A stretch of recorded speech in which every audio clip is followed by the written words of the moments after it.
que a graça do nosso Senhor Jesus Cristo, o amor de Deus, e a comunhão do Espírito Santo, sejam com todos vocês. Aqui é a irmã Daiane Sena do Paraná. Estarei compartilhando mais algumas experiências da parte de Deus.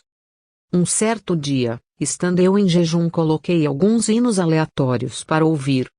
E conforme fui ouvindo aqueles hinos, senti uma opressão maligna, um desânimo entrelaçado com uma tristeza, e fiquei com aquela sensação horrível. Então comecei a orar, e a perguntar ao Senhor Deus o que era aquilo. E para minha surpresa, o Senhor Deus disse: "São os hinos que você está escutando." Eu disse: "Mas Senhor, estes hinos louvam o teu nome, e alguns citam até partes da Bíblia." E o Senhor Deus disse: "Não adianta eles citarem meu nome ou até citarem partes da Bíblia, se não forem inspirados pelo Espírito Santo, eu não recebo a adoração." Pois os hinos, que realmente são inspirados pelo Espírito Santo, estes hinos têm um poder muito grande no mundo espiritual, para quebrar cadeias, julgos e até mesmo curar pessoas. Agora todos os hinos que não são inspirados pelo Espírito Santo, estes hinos trazem uma carga negativa muito grande, e se a adoração deles não chegam a mim, eles chegam para o príncipe deste mundo, Satanás. Então, mais que rapidamente, desliguei aqueles hinos. E então comecei a melhorar e me sentir melhor. Meus irmãos e irmãs em Cristo, cuidado, selecione melhor o que você anda escutando no meio gospel. Nem tudo que reluz é ouro. Peça discernimento ao Espírito Santo, e ele te mostrará. E lembre-se, que os mais belos hinos e poesias foram escritos em tribulação.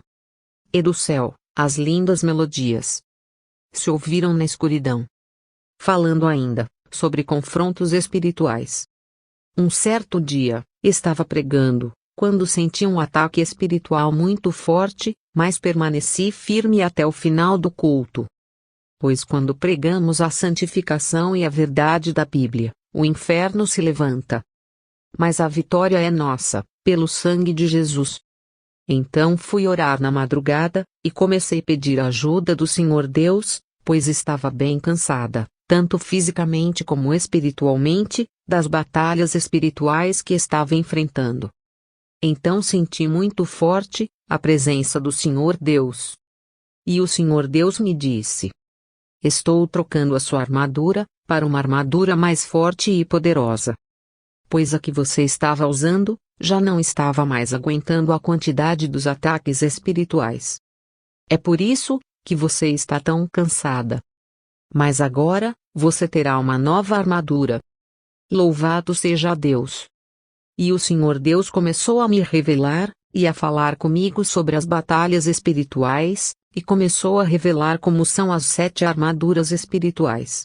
Que agora, estarei compartilhando com vocês. Mas lembrando também, que o apóstolo Paulo conhecia muito bem as batalhas espirituais. Tanto que ele deixou registrado em Efésios 6.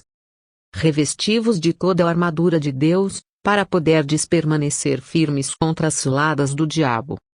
Mas vale frisar, que em Efésios 6 verso 12, é indicado claramente, que a luta de um cristão não é contra as pessoas, mas porém, contra Satanás que está no governo deste mundo.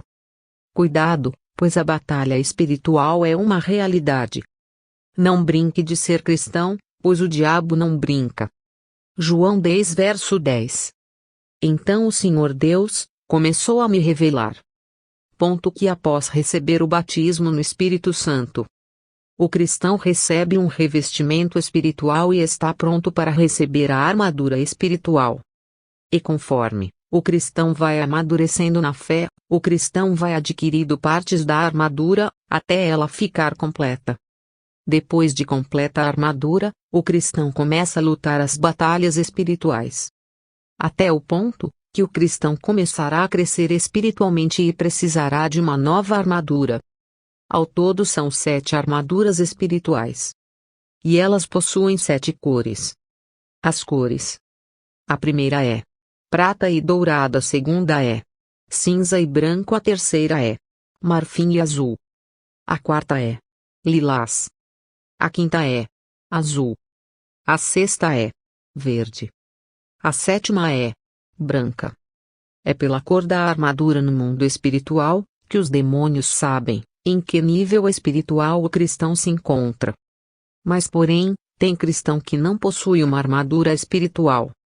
E espiritualmente este cristão não passa de um bebê no mundo espiritual, sem nenhuma proteção. Já tem outros cristãos que têm partes da armadura.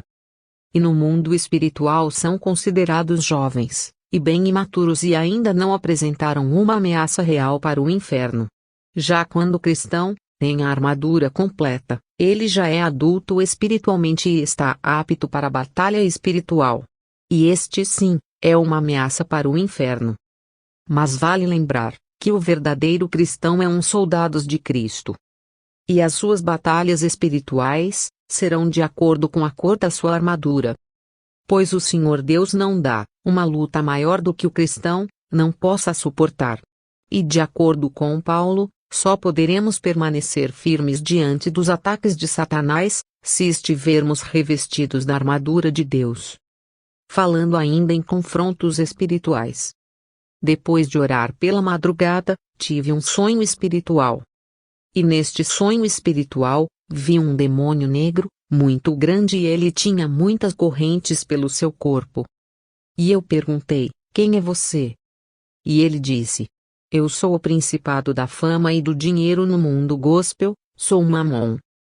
Todos os homens e mulheres que seu Deus levanta, eu destruo ou corrompo. Muitos até começaram bem, servindo a teu Deus, mas no final eles sempre acabam me servindo. Mas achando que estão servindo teu Deus.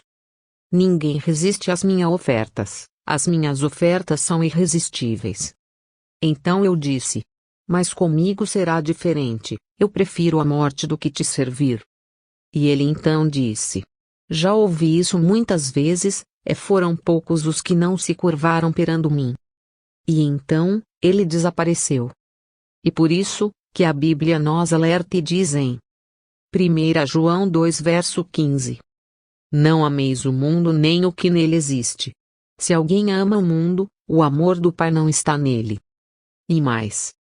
Entrai pela porta estreita, porque larga é a porta, e espaçoso o caminho que conduz à perdição, e muitos são os que entram por ela.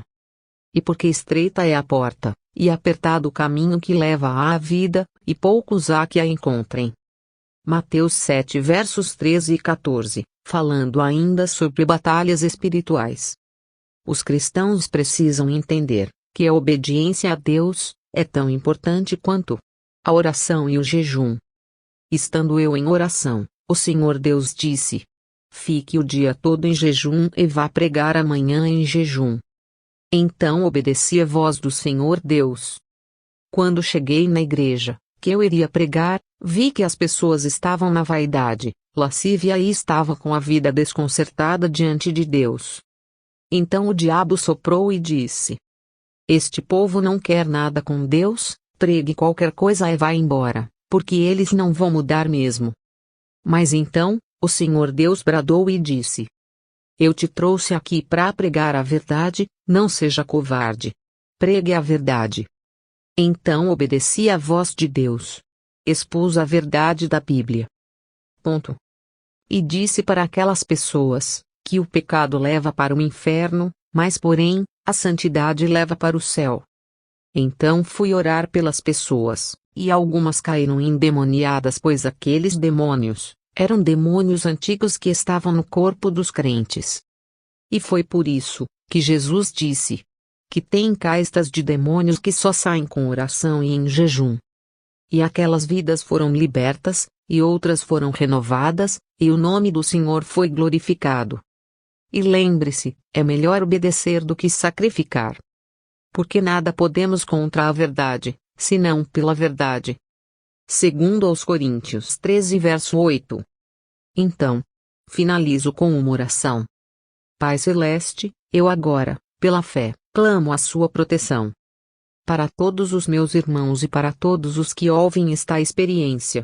Para que possam permanecer firmes contra Satanás, que todos os ataques do inferno caiam por terra. Em nome de Jesus. Pois maior aquele que está conosco, do que aquele que está no mundo. Eu creio na sua palavra que diz, em Isaías 54 verso 17, que toda ferramenta preparada contra ti não prosperará, e toda língua que se levantar contra ti em juízo, tu a condenarás. Esta é a herança dos servos do Senhor e a sua justiça que vem de mim, diz o Senhor. Deus abençoe a todos. Shalom.